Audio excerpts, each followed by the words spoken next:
Live pictures next of New York and the Manhattan Criminal Court. All eyes directed here today. You see reporters and cameras and crowds because in Manhattan, in New York, a grand jury is considering possible criminal charges against former U.S. President Donald Trump.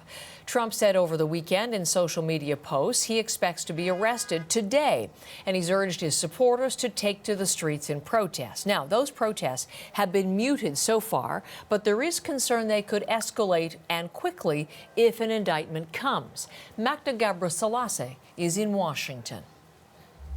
You've seen some of the security preparations underway. We saw security cameras that were going up yesterday in New York, barriers going up, also barriers here in D.C. And now in New York, it's apparently a high alert day for law enforcement, and that is according to CNN. It's reporting that it has an internal memo from the police department calling for all officers to be in uniform and ready to be deployed, even as there's no credible threat for any violence.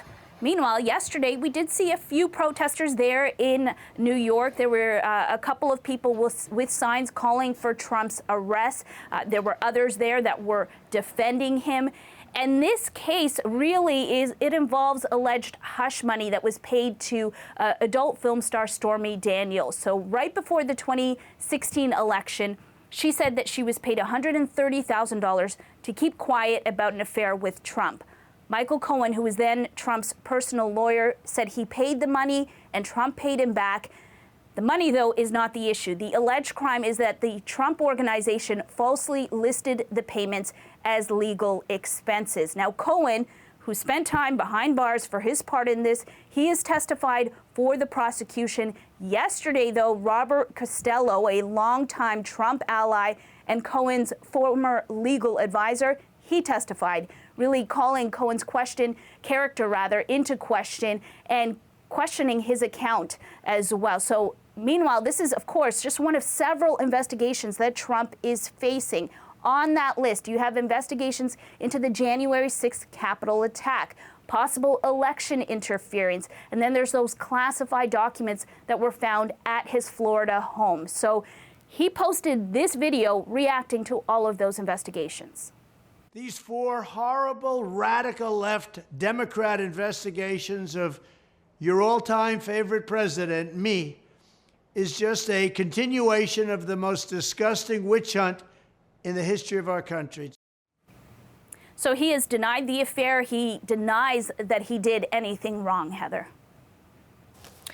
Of course, this is happening as Donald Trump is campaigning for the White House again. His 2024 campaign already underway with him as a declared candidate.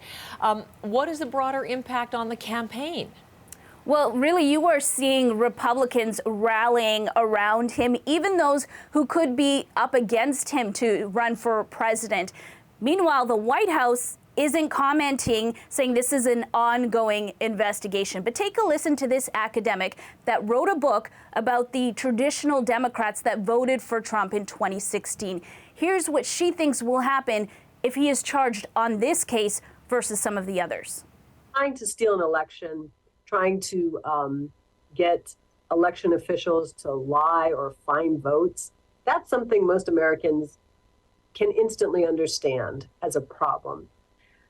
The kind of arcana that this case involves, and it seems to all tie back to him trying to cover up cheating on his wife, I just think most Americans, it's a big shrug. Now, she thinks he's going to gain sympathy if he is charged this time. And if he is charged, well, one thing is for sure, he will make history as the first former U.S. president to be indicted, Heather. That's Magda Gabrisalassi from Washington.